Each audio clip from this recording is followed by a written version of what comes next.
What is that? Okay. Raju. What is the exact meaning of benediction? It's like giving a blessing.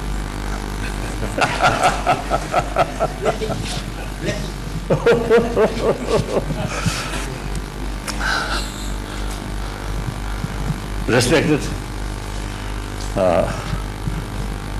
long time my sort of dear friend Abdul Kalam, I consider him more as a scientist, experienced scientist.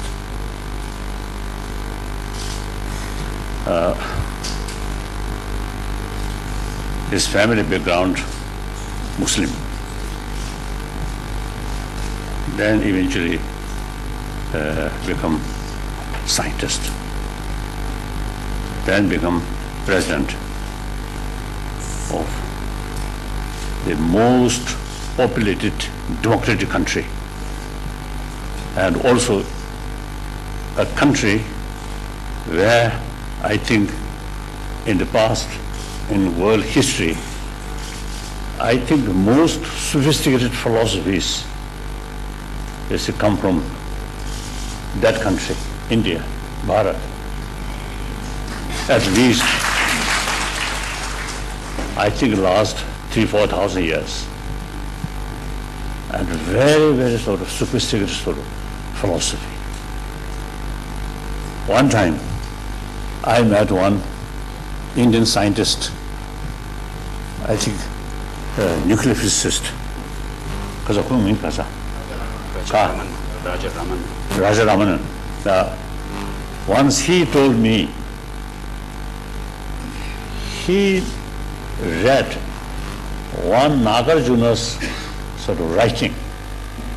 He found the concept of quantum physics, he found in that text.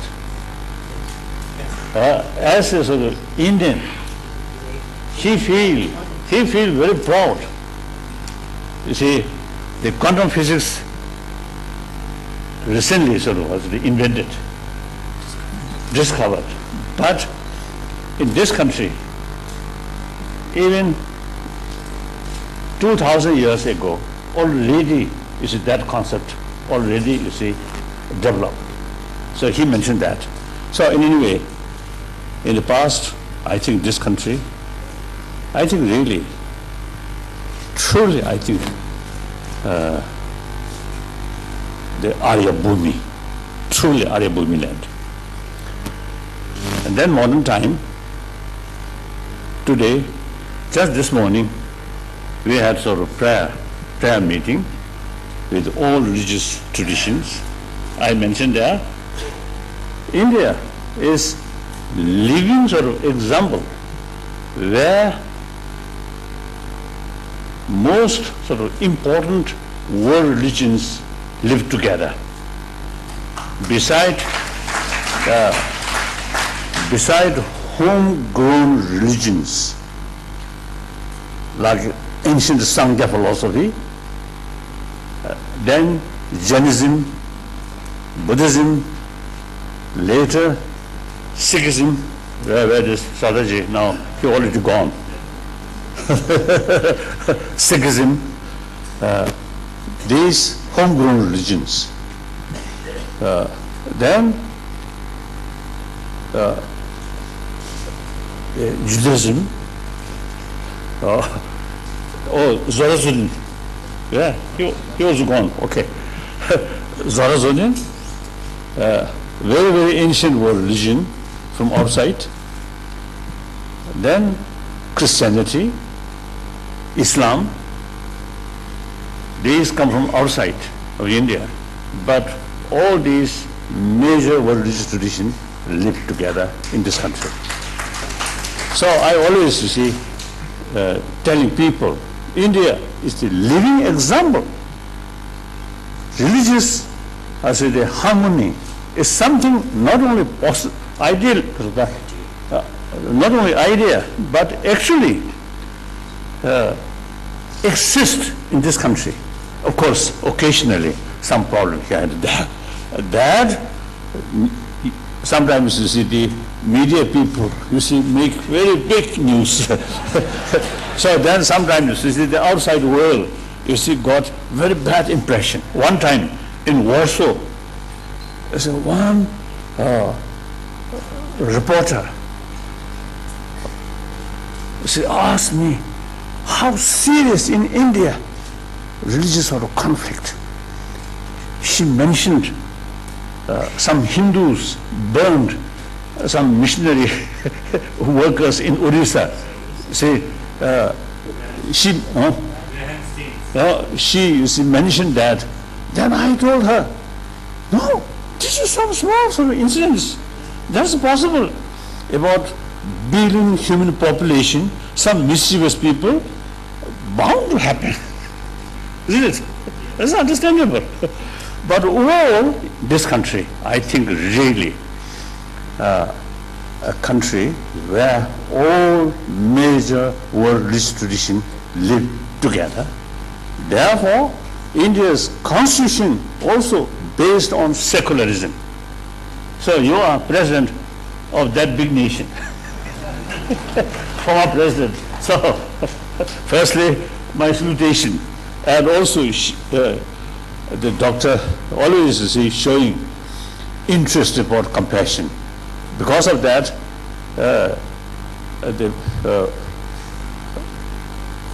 my friend, the scientist, he also uses sometimes to see ask some questions, some of the sort of Buddhist text which mention about practice of compassion and certain sort of say method, technique, how to promote these things, isn't it? Maybe this is real secrecy, maybe, but like that. So I really love him, respect him. So I really feel it's a great honor, opportunity to speak something in front of him. Then, of course, all other spiritual brothers and sisters, indeed, great honor meeting with you. The late Swamiji,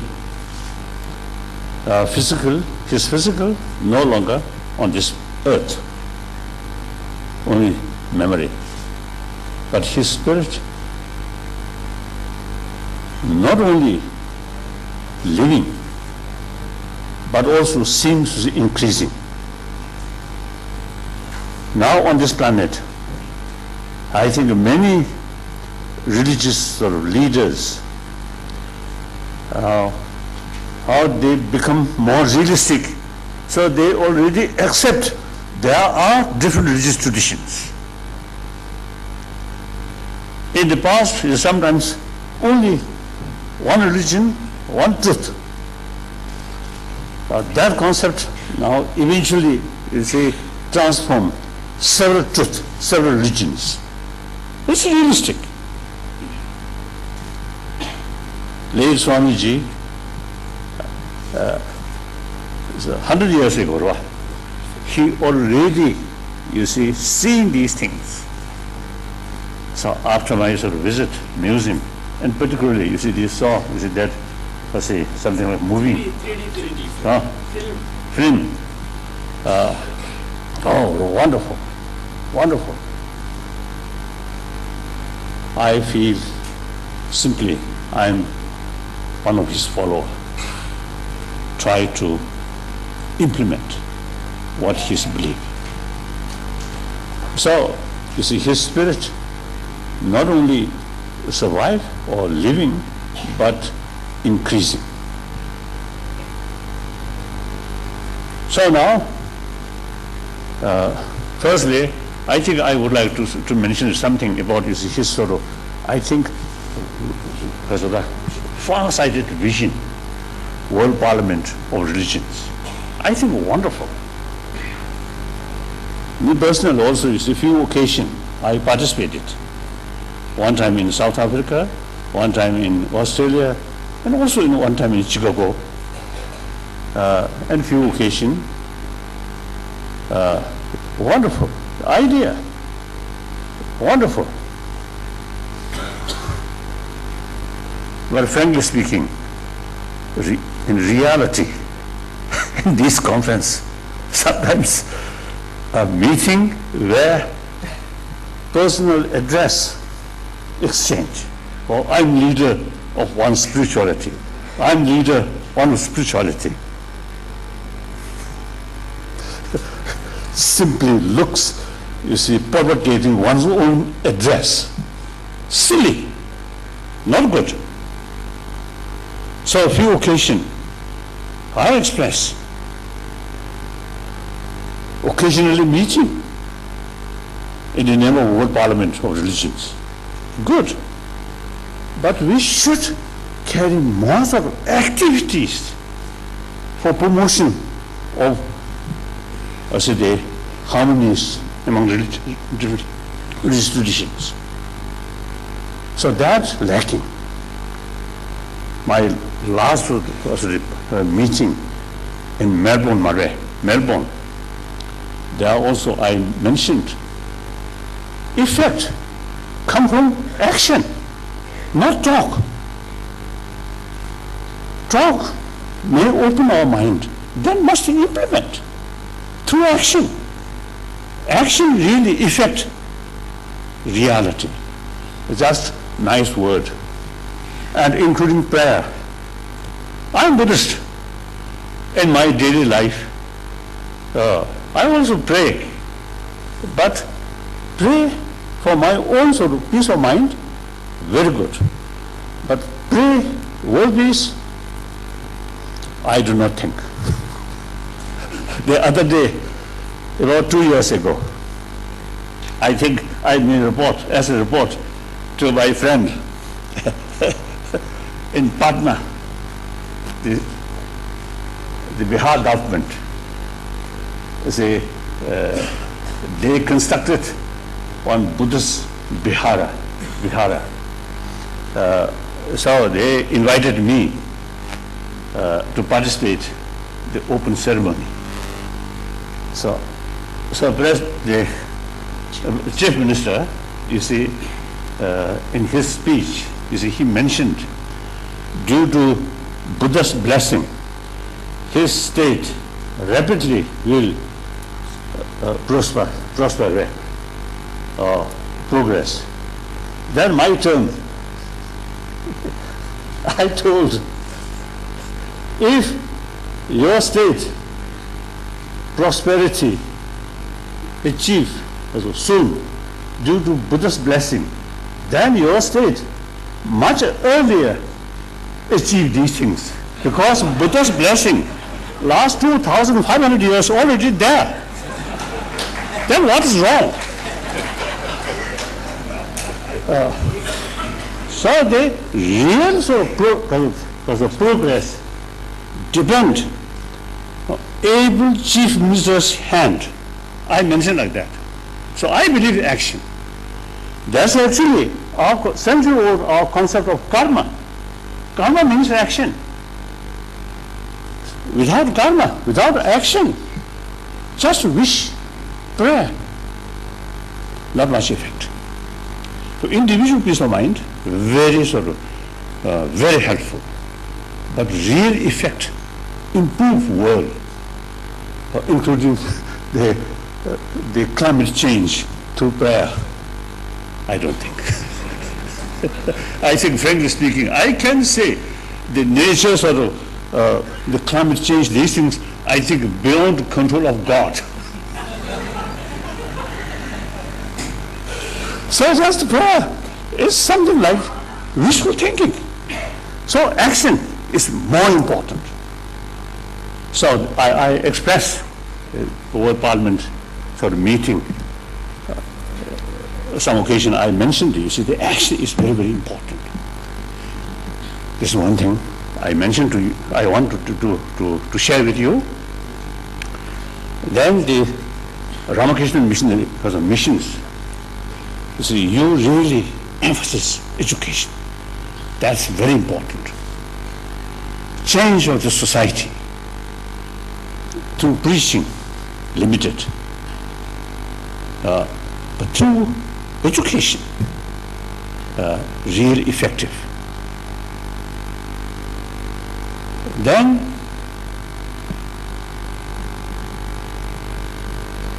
education, actually warm-heartedness, compassion, I feel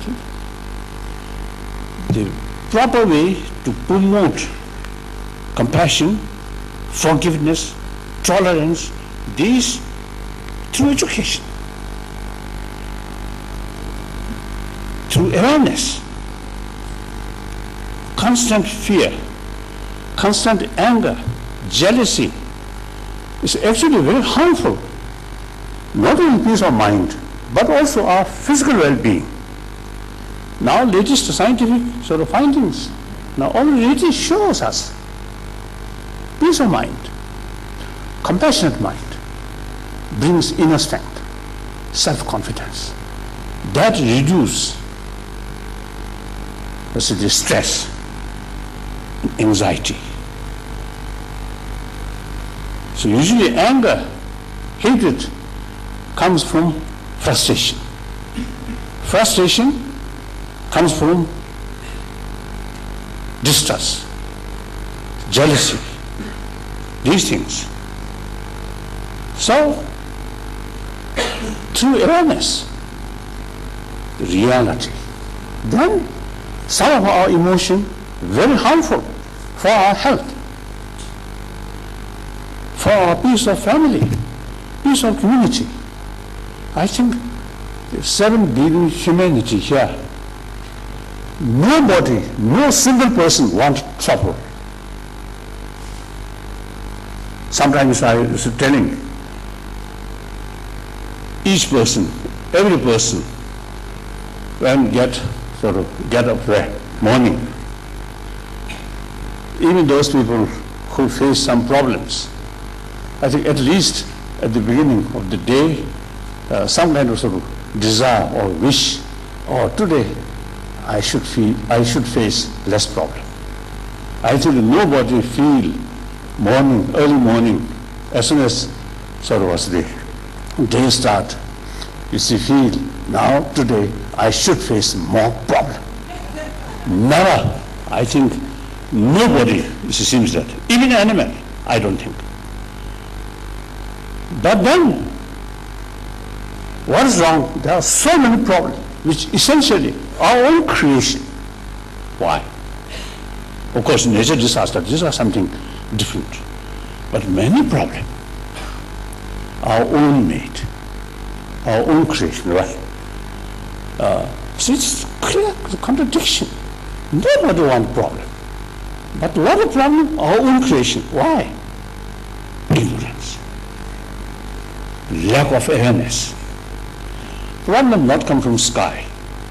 Problem start we, human being.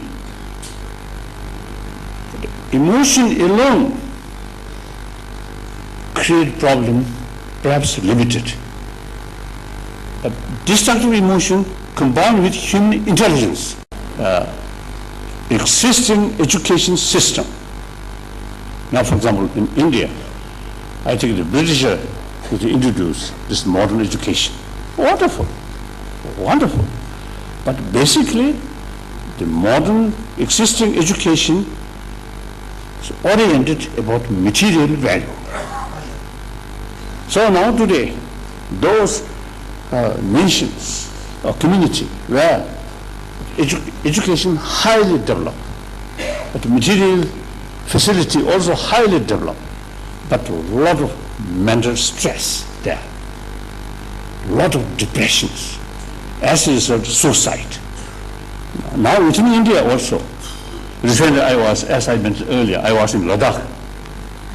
So some elder monk, he told me, when they were young, almost no cases of suicide.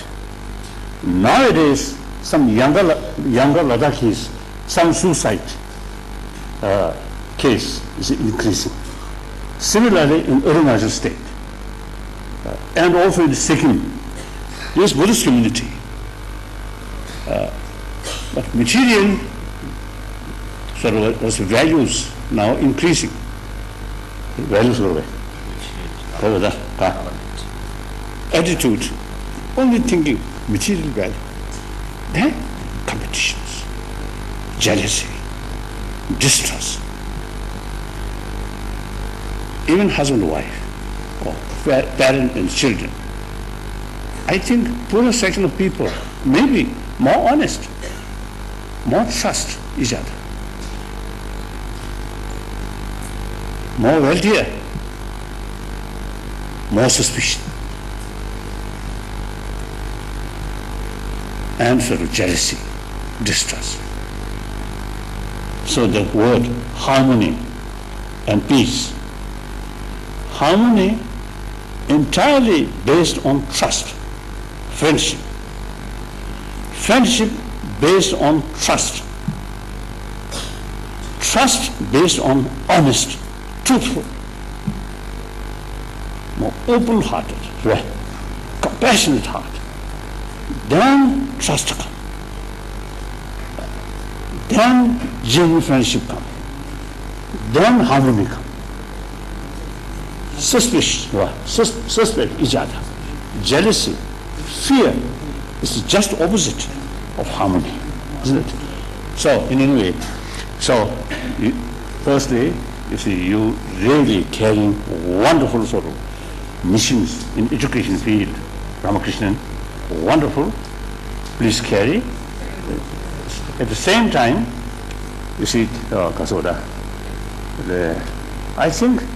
I hope, you see, you should, I think, carry some research work, how to introduce in a modern education system about moral ethics.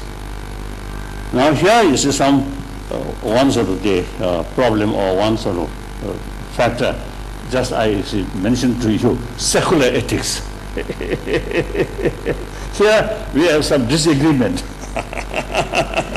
I believe without talking about God, about talking Buddha or next life, simply awareness, we can promote warm-heartedness.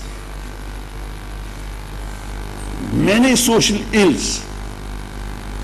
It's a hypocrisy, not transparent. Once you hypocrisy involved, you can't be transparent. Through that way, now I think unfortunately now this country, the corruptions, and as President mentioned, huge gap, rich and poor. Millions of poor people. The India, number of billionaires increasing, but millions poor people, poor peasant, still there. And on top of that, recently I was in Ladakh, one sort of officials, they told me from the budget, 100 rupees, for example, and they actually 20% reach to the people. 80%, 90% somewhere disappear. So these, I think, very sad. I sort of often express. If the billion Indians all, you see, certain sort of, as the economy sort of, as the level, then corruption looks like fun. Do something.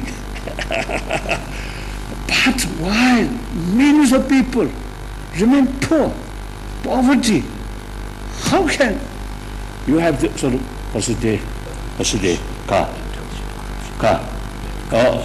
how can you see you carry corruption, don't care about this reality?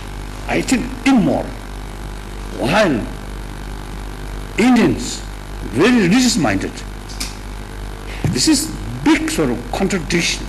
You believe God, or Shivaji, or Ganesh, every morning, offer some flower, some incense, pray, but day-to-day life don't care about moral principle, corruption, telling lies. bully, injustice. It's totally against God's wish.